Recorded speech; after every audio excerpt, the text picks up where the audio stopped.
So you're thinking about running, but not sure how to take the first step. My name is Brian Patterson, and I'm here to help. Welcome to Brian's Run Pod.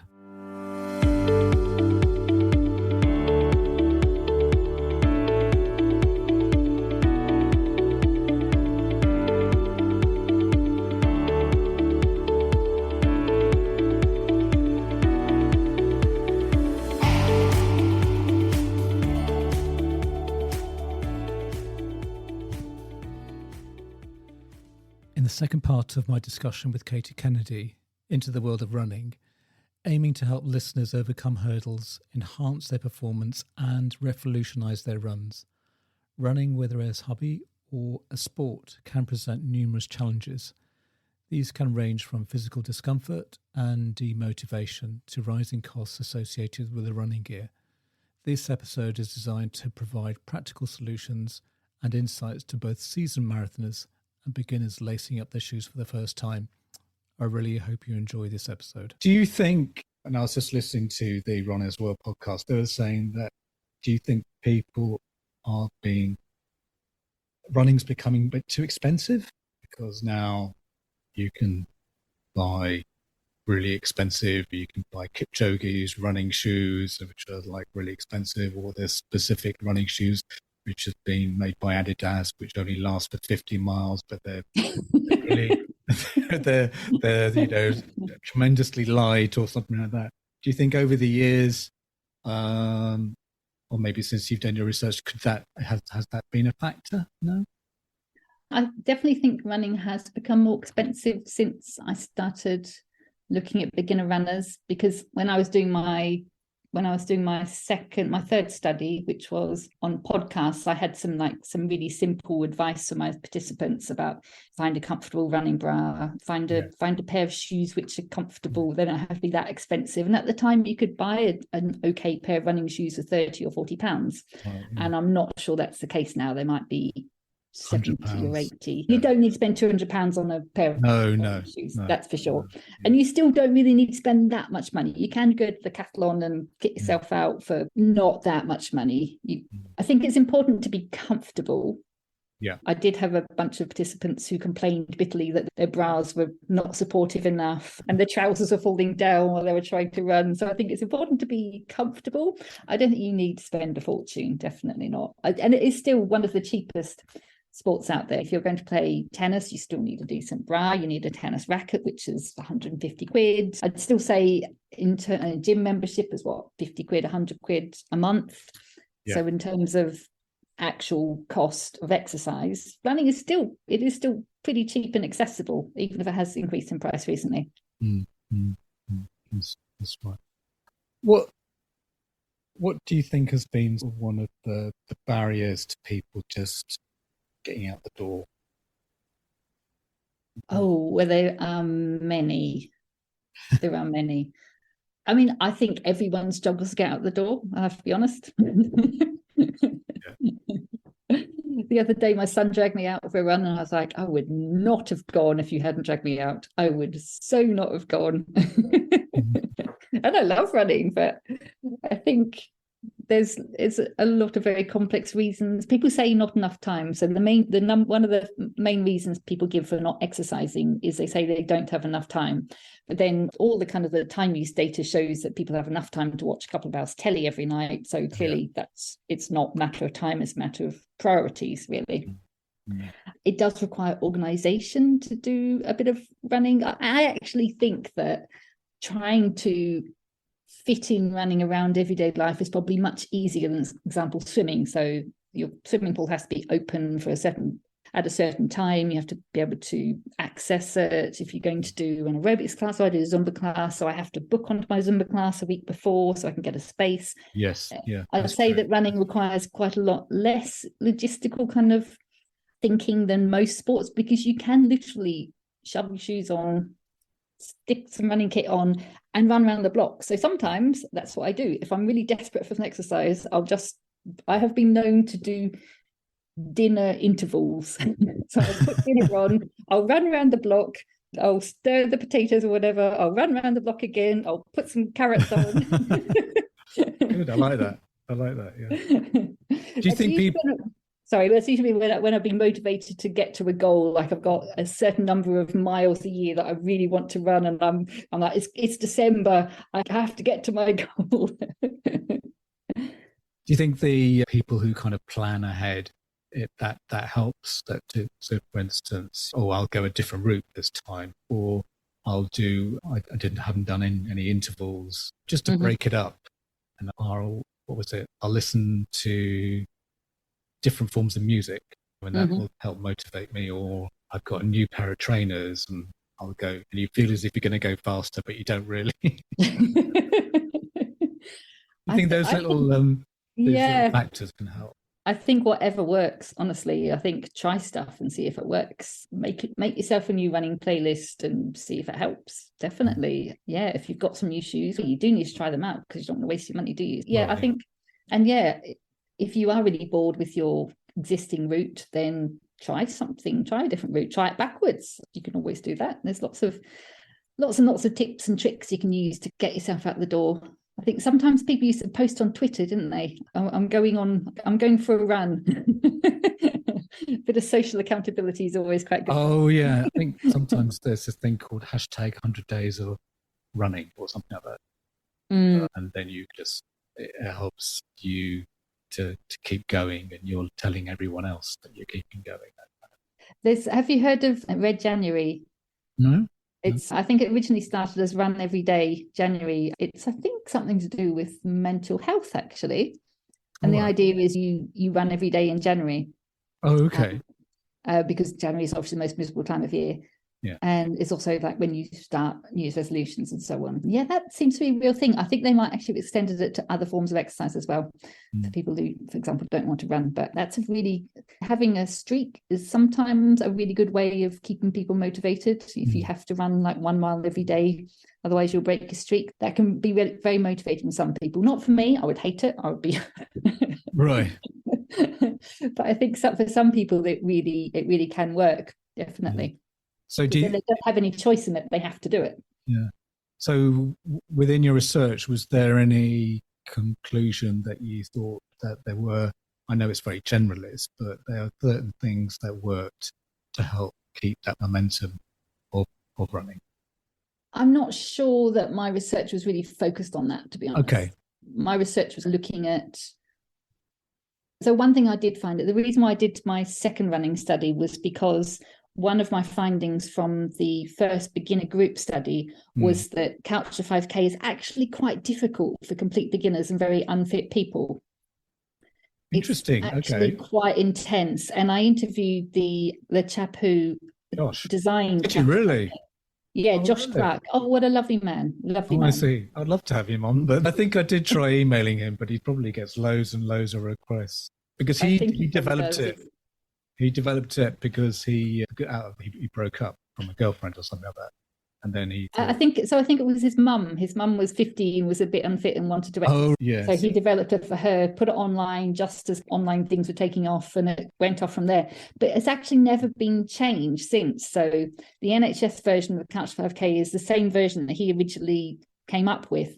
I think so it's very well designed from a psychological point of view because it's chunked into small amounts. Yeah. You have some easy wins because you start off at a very low base and then you improve over the weeks and you run for longer.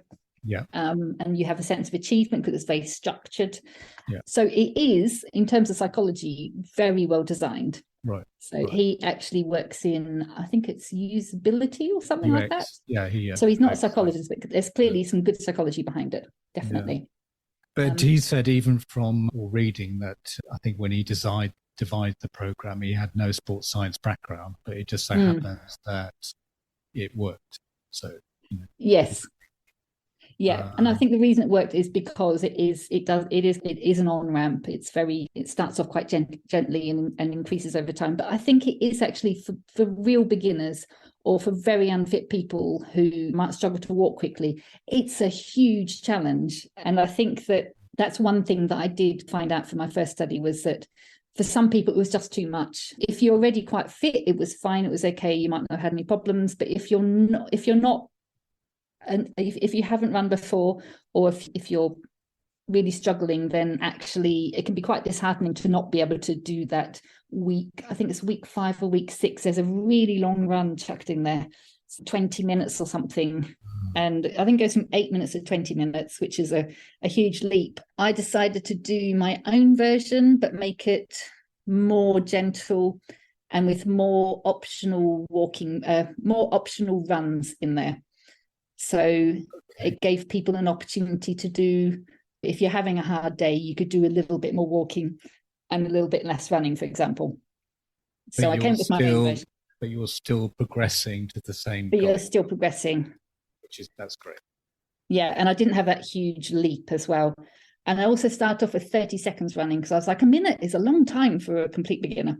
Yeah. So I started off really slow, so really gentle.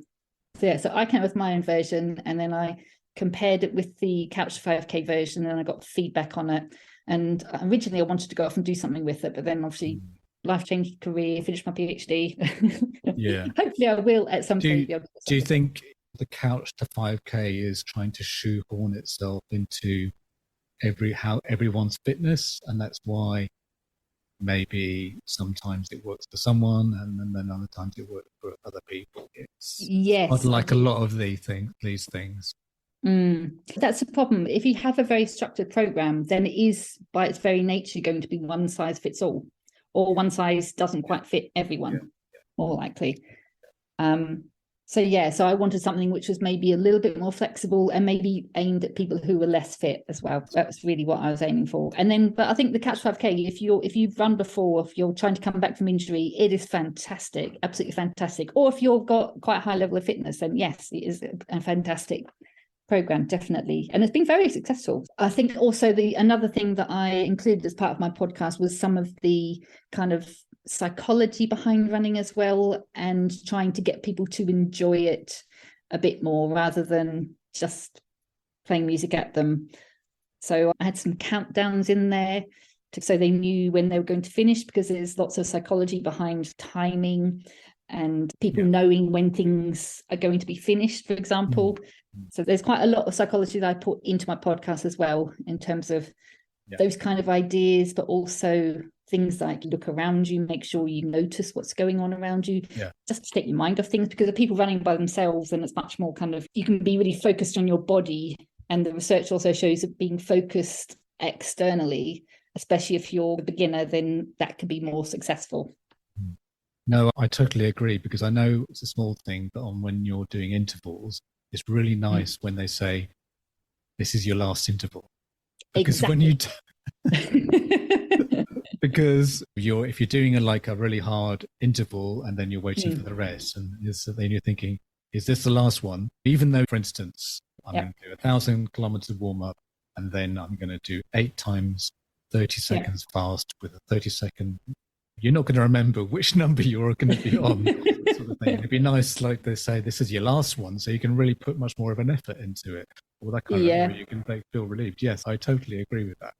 Yeah. It's actually, you can go even more in depth in terms of psychology from that. So there's a thing called the small area effect, and it's basically focusing on a smaller area is more motivating than focusing on a larger area. So for example, if you have 8, then knowing that you're on number 2 of 8 is really motivating. Then there's a stuck in the middle effect, where the middle is the hardest bit. And then once you've gone past the middle, then you're on an upward motivational curve. So if you know the middle, then that can be the most difficult bit, but then you're over that kind of psychological hump, if you were. And then the small area effect is what you have left. So only 3 to go, only 2 to go, only one, last one. So you could be even more specific than that. All right, interesting. So instead of saying, oh, you have 7 to go, that's really demotivating. Exactly. But instead you've done 2 whole intervals, and later on you've gone, you're on number 7. You've only got 2 to go now. Yeah, no, that's really good. That's very interesting. And also you can, if you monitor it, then you can have a look at your intervals and how fast you're going on an app or something like that. analyze it further. Do you think it's good to? A very long time, to be honest. So.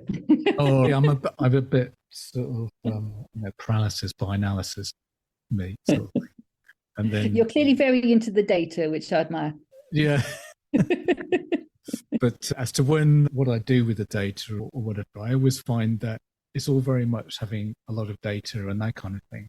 But when I look back, it's saying I'm running the same as I was by the speed as I was 3 years ago or something, that kind of thing. So that's good. That's an improvement if you got there, right? Is it always good to reward yourself? Do you think that helps? Absolutely. Yes, absolutely. I think you should. I think especially for beginners, once you've started doing the Couch 5K, I think it's a really good idea to give yourself a big pat on the back, tell people so they can congratulate you. You give yourself a round of applause. I think actually celebrating the end is always a really good idea, and just taking some time to think about, oh, look, I've accomplished this. I think that's why the K and similar programs are really rewarding, because you can see a huge improvement over a relatively short period of time. It might be more difficult once you get to a certain level and you plateau.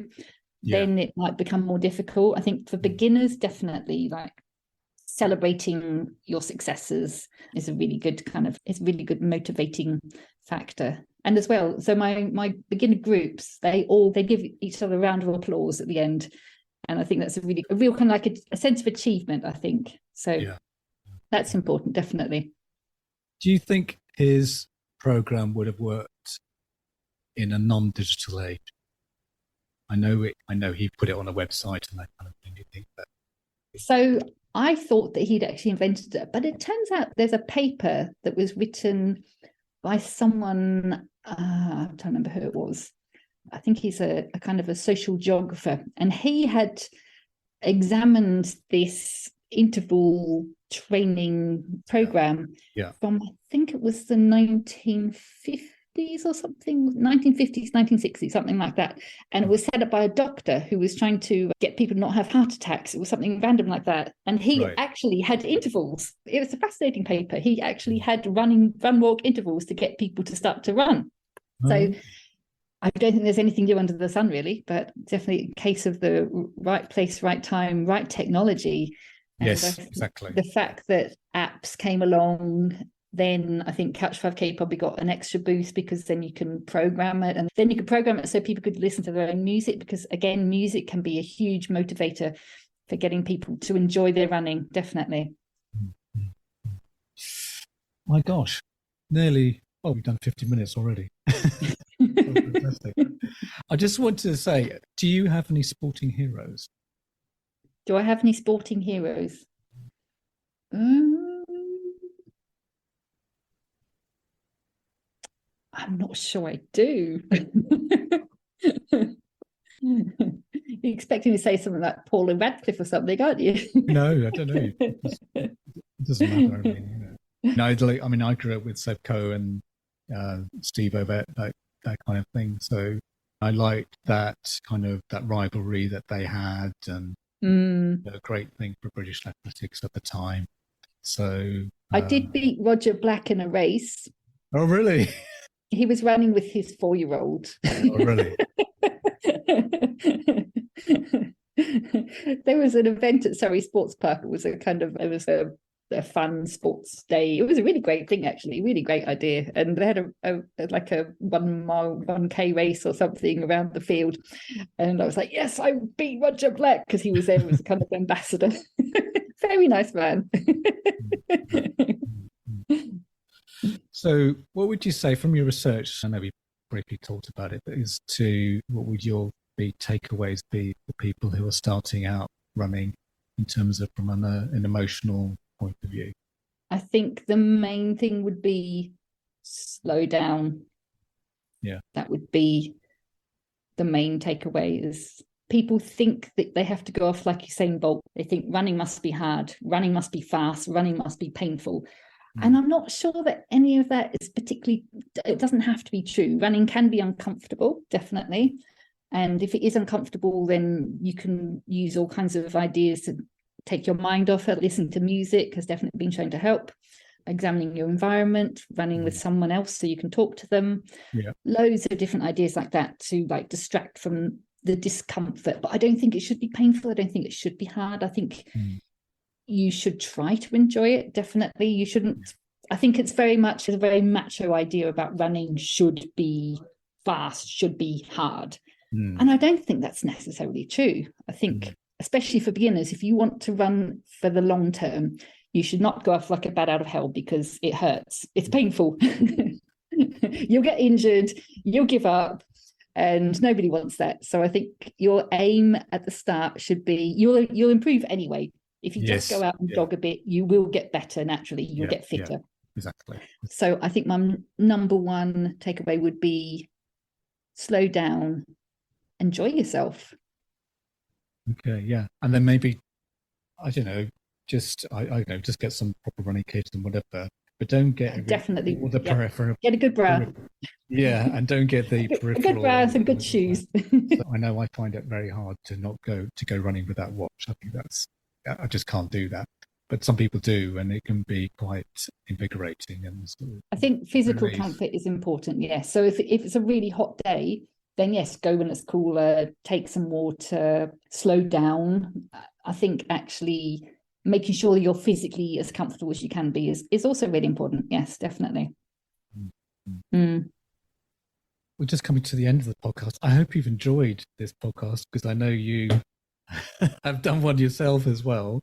Mine was very different. Yours is very different. Did you listen to many other sort of beginner podcasts? So I had to listen to a lot of Laura from Couch of 5K when I was doing and a lot of really terrible music because I had to find the music all myself. I don't listen to so many exercise podcasts at the moment, but I have in the past. There's a wonderful one by a Swedish man. I'm not sure he does it anymore. I used to listen to a lot of podcasts by people who were out running and they interview people while they're running. I love that kind of thing. So maybe maybe you get out of your spare room and onto the road.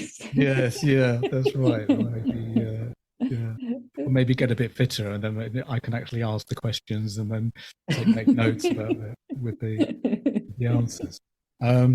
Anyway, Katy, thank you very much for agreeing to come on, and I also thank you very much to Tamsin as well.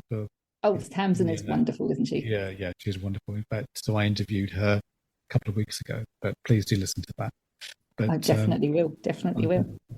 But well done in your podcast. It's always lovely. Yeah, thank you. This is, I think, number 40 something. I started at the beginning of the year. So. Wow, that's amazing. Well done. All right. Thank you very much. And I'll let you know when it's coming out. And also, I'll send you a link. But thank you very much. Excellent stuff. I will plug it far and wide. All right. Thank you very much. Bye-bye. Thank you. Bye. That's it for another episode, and looking forward to speaking to you next week with some beginner hints and tips about running. I just want to let you know that you can follow me on X, or what was known as Twitter, at Brian's Run Pod. I have just recently set up a Facebook page which is called Brian's Run Pod, and I am on Instagram at Brian's Run Pod. Also, my website is www.briansrunpod.co.uk, where you can get show notes, or on whatever podcasting app you're listening to the show. Plus, all my episodes have chapter markers if you need to get to different segments of the show. Plus, leave a review, as it will help others find this podcast. Music is Happy Day by Stock Audio, not forgetting artwork by Alice Patterson. Till next week, thanks again for listening.